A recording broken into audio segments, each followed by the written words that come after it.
उत्तर प्रदेश के मुख्यमंत्री योगी आदित्यनाथ इन दिनों मुंबई में हैं।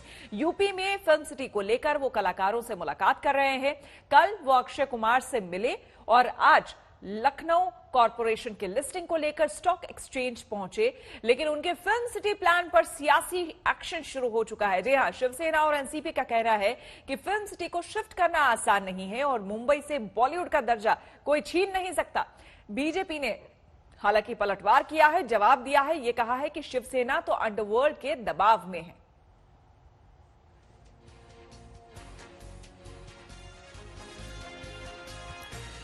जो तस्वीरें आप देख रहे हैं ये कल की तस्वीरें हैं। दरअसल मुंबई के ट्राइडेंट होटल में बताया जा रहा है कि योगी आदित्यनाथ ने मुलाकात की अक्षय कुमार से और खासतौर पर योगी आदित्यनाथ यहां जो पहुंचे हैं मुंबई, उसमें फिल्म सिटी का जो उनका प्रोजेक्ट है, ग्रेटर नोएडा में फिल्म सिटी बनाने की उन्होंने घोषणा की और उसके बाद उनका ये प्रोजेक्ट वहां पर है। इसी के बाबत वहां पर कलाकारों से वो मुलाकात भी कर रहे हैं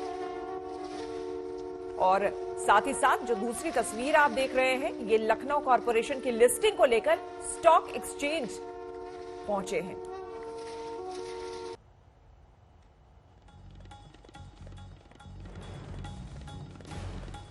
तो मुझे लगता है कि शिवसेना, उद्धव ठाकरे जी हों या संजय राउत जी हों, ये सब बहुत ज्यादा विचलित हो गए हैं जब से आदरणीय योगी जी ने अपने हमारे यहाँ उत्तर प्रदेश में फिल्म सिटी बनाने की एक घोषणा कर दी है और फिल्म सिटी बन रही है। उसको लेकर पूरा जो हमारा फिल्म जगत है वो बहुत उत्साहित है। जब जब वो कहीं जा रहे हैं, जिस तरह से वो आज मुंबई गए हैं और वहां पर तमाम कलाकार, फिल्म स्टार, निर्माता, निर्देशक उनसे मिलने आ रहे हैं, इसको देखकर ये घबरा रहे हैं क्योंकि इन्होंने कभी कोई सुरक्षा तो वहां दी नहीं है, क्योंकि अंडरवर्ल्ड के हाथों में फिल्म इंडस्ट्री को डाल रखा है और दबाव बनाकर जबरदस्ती वहां पर जिस तरह के बयानात वो लोग दे रहे हैं उससे ये साफ है कि वो दबाव बना रहे हैं फिल्म इंडस्ट्री के लोगों पर, निर्माताओं पर, जो वहां के एक्टर एक्ट्रेसेस हैं उनके ऊपर दबाव बनाने का प्रयास है कहीं ना कहीं अंडरवर्ल्ड का, कि हम यहां से जाने नहीं देंगे, कोई ले नहीं जा सकता। हम कब कह रहे हैं कि हम ले जा रहे हैं? हम तो एक व्यवस्था दे रहे हैं। आदरणीय योगी जी एक व्यवस्था दे रहे हैं। उत्तर प्रदेश के अंदर कानून व्यवस्था भी है और उनको व्यवस्था हम दे रहे हैं कि अच्छी फिल्में बनाकर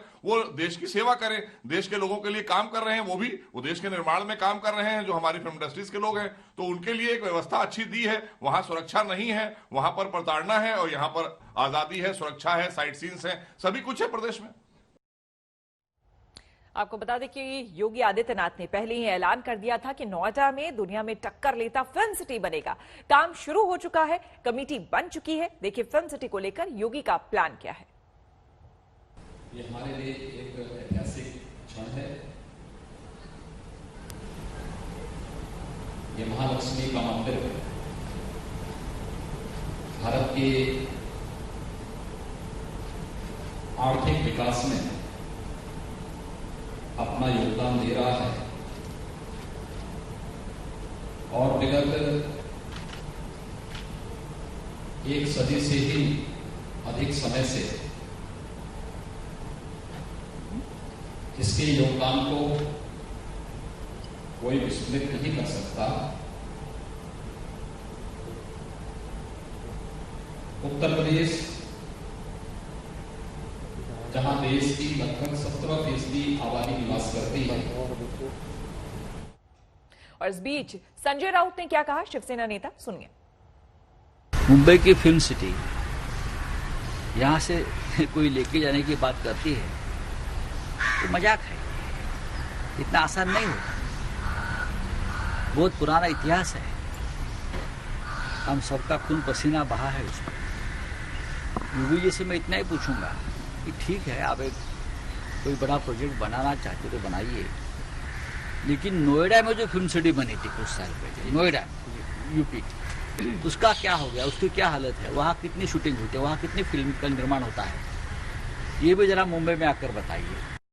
लखनऊ से हमारे संवाददाता कुमार अभिषेक हमारे साथ जुड़ रहे हैं। अभिषेक, योगी आदित्यनाथ उत्तर प्रदेश के लिए कुछ नया लेकर आए हैं, एक बड़ा प्लान उन्होंने बनाया है, फिल्म सिटी की उन्होंने बात की है, जिसको लेकर जो उत्तर प्रदेश के खास करके यहां पर कलाकार हैं वो काफी खुश हैं। लेकिन इस बीच कहीं ना कहीं कह लीजिए मिर्ची लग रही है या फिर परेशानी हो रही है मुंबई में जो नेता बैठे हैं उन्हें, यहां तक कि वहां के कलाकारों को भी कोई इससे परेशानी होती है ऐसी कोई दिख नहीं रही है।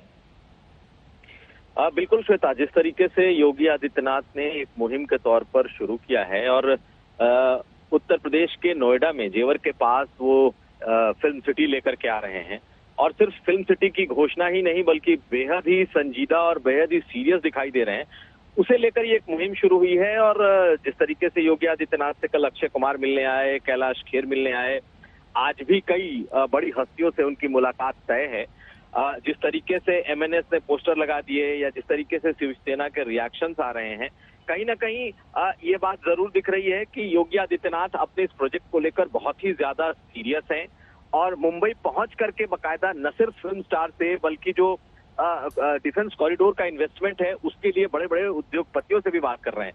तो एक बात साफ है कि योगी आदित्यनाथ गए हैं, शिवसेना कांग्रेस का जो शासन है वहां गए हैं, मुंबई जाकर के बैठे हैं, और जो मुंबई की जो कह सकते हैं कि फिल्म इंडस्ट्री है या फिर वहां की जो जितने उद्योगपति हैं इन सब से मिल रहे हैं। तो निश्चित तौर पर चूंकि वो बहुत सीरियस है इन दोनों इश्यूज को लेकर के, चाहे इन्वेस्टमेंट का हो चाहे फिल्म इंडस्ट्री को लेकर के हो, बिल्कुल तो अभिषेक, इसलिए निश्चित तौर पर बहुत बहुत इसलिए जो शिवसेना की तरफ से ऐसे बयान जरूर आ रहे हैं। बिल्कुल, बहुत बहुत शुक्रिया अभिषेक आपका तमाम जानकारी के लिए। और सौरभ वक्तानिया मुंबई से हमारे साथ जुड़े हुए हैं। सौरभ, मुंबई यानी कि बॉलीवुड एक तरह से सिनोनिम रहा है ये, लेकिन इस बीच राम कदम बीजेपी विधायक हमारे साथ जुड़ रहे हैं। राम कदम जी, एनसीपी नेता और मंत्री नवाब मलिक ने सीधे तौर पर कह दिया है कि भाई यहां से बॉलीवुड का दर्जा यानी कि मुंबई से बॉलीवुड का दर्जा कोई छीन नहीं सकता है। 100 साल में बनाया है सब कुछ हमने, ये विरासत कोई छीन नहीं सकता है। क्या कहेंगे?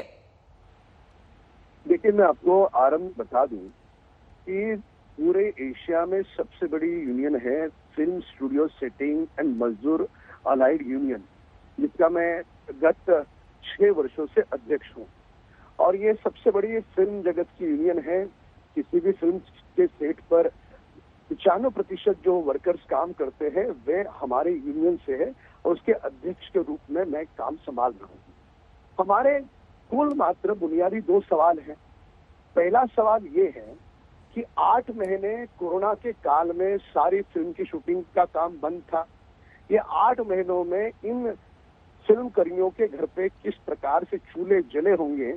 क्या महाराष्ट्र सरकार ने महज 1 पैसे की किसी को सहायता करी, किसी को मदद करी? नहीं करी। अब कोई दूसरा आकर के जिन फिल्म कर्मियों के पास काम नहीं है, जिनके हाथों को काम नहीं मिल रहा है, उनको यदि काम देने का दूसरा कोई प्रयास करे, तो उस बात को भी लेकर के यदि महाराष्ट्र सरकार के पेट में दर्द है, पीड़ा है, तो ये आपत्तिजनक है। ये बताए ना कि योगी सरकार जो दे रही है उससे हम दुगना देते हैं, कौन जाएगा? कोई नहीं जाएगा। क्या विदेशों में शूटिंग नहीं होती? विदेशों में शूटिंग होती है, वो नहीं चल जाता है। पर हमारे राम कदम जी, आप बने रहे हमारे साथ। जिस बात को लेकर मैंने आपसे सवाल पूछा था वो खुद इस वक्त हमारे साथ जुड़ गए हैं। नवाब मलिक जी हमारे साथ, एनसीपी नेता और मंत्री हमारे साथ जुड़ गए हैं। नवाब मलिक जी, आपने कहा कि 100 साल से जो दर्जा बॉलीवुड का हासिल किया है मुंबई ने, वो कोई छीन नहीं सकता। पहले तो ये बताइए कि छीनना कौन चाह रहा है? छीनने की तो बात ही नहीं है। मैंने कहा छीनना है। अगर कोई सपना देख रहा होगा तो सपना रहेगा। फिल्म नगरी कोई बनाए, उस पर कोई आपत्ति नहीं। मुंबई देश की आर्थिक राजधानी है। यहाँ पे लोग इन्वेस्टमेंट के लिए आते हैं, लोगों से मिलते हैं। योगी जी से पहले मुख्यमंत्री आए क्या? आते रहे, लोग कोशिश करते रहते हैं।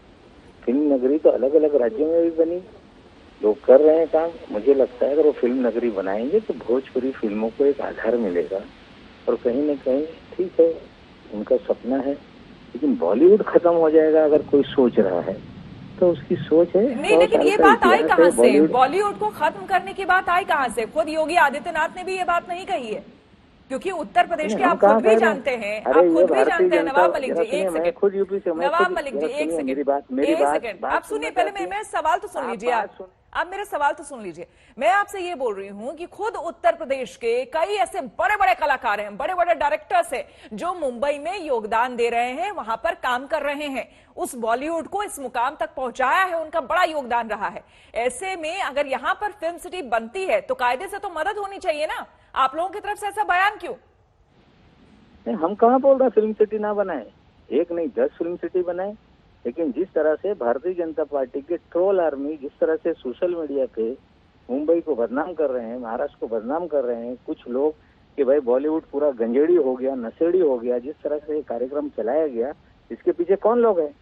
हमें लगता है योगी जी बनाए फिल्म सिटी, चलाएं, उसके लिए हमारी शुभकामनाएं। लेकिन हम लोगों को, महाराष्ट्र को, बॉलीवुड को बदनाम करके अगर कोई लग रहा होगा कि कुछ चीजें हो जाएंगी, तो उनका सपना है वो देखते रहें। राम कदम जी हमारे साथ बने हुए हैं। राम कदम जी, जरा जवाब दें इन्हें। ये कह रहे हैं कि एक एजेंडे के तहत आए हैं और एक माहौल बनाया जा रहा है, बॉलीवुड को बदनाम करने की कोशिश की जा रही है। देखिए, मैं व्यक्ति विशेष पर टिप्पणी नहीं करूंगा, पर सरकार करके हमारे मित्र जो मंत्री महोदय हैं उनसे पूछना चाहूंगा कि विगत 8 महीनों के कोरोना काल में, उस अंतराल में महाराष्ट्र सरकार ने क्या 1 पैसे की सहायता, मदद किसी फिल्म कर्मी को दी? 8 महीने फिल्म का शूटिंग बंद था, आपने कौन सी सहायता की? 12 महीने से आप सरकार चला रहे हो, फिल्म सिटी के लिए या फिल्म जगत के लिए आपने कौन सा ऐसा काम किया कि आप गिनवा सकते हो? नहीं गिनवा सकते। इन्होंने महाराष्ट्र की 11 करोड़ जनता को 1 पैसे की सहायता नहीं की। अधिकतर मंत्री अपने एयर कंडीशन बंगलों के बाहर निकलने के लिए तैयार नहीं थे। राज्य के प्रमुख भी बंगलों के बाहर निकलने के लिए तैयार नहीं थे।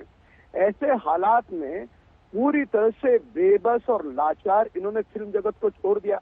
अब कोई दूसरा आ रहा है, उन हाथों को काम दे रहा है जिन हाथों को काम नहीं है, तो इस बात की पीड़ा इन्हें होनी क्यों चाहिए?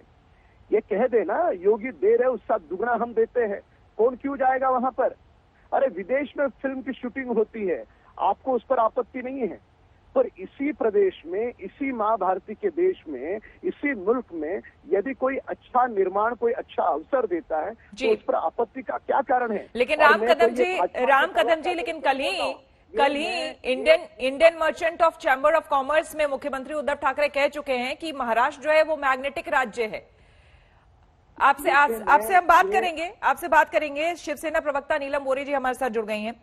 नीलम जी, आपके मुख्यमंत्री कहते हैं कि महाराष्ट्र एक मैग्नेटिक स्टेट है और कंपटीशन अच्छा है, लेकिन धमकी देकर के कोई कुछ करवा नहीं सकता। धमकी कौन दे रहा है? नीलम जी से बात करने की हम कोशिश करेंगे। राम कदम जी, इस तरह की बयानबाजी क्यों?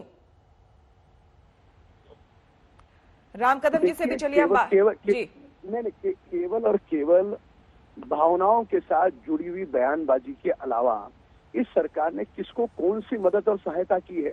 हम तो बुनियादी बात कर, मैं तो यूनियन का अध्यक्ष करके कह रहा हूँ, 55,000 वर्कर्स है हमारी यूनियन का, उसका मैं अध्यक्ष रूप में सवाल पूछना चाहता हूँ कि इस सरकार ने बयानबाजी के आगे उठकर कौन सा सहायता करने का कदम उठाया इन्होंने?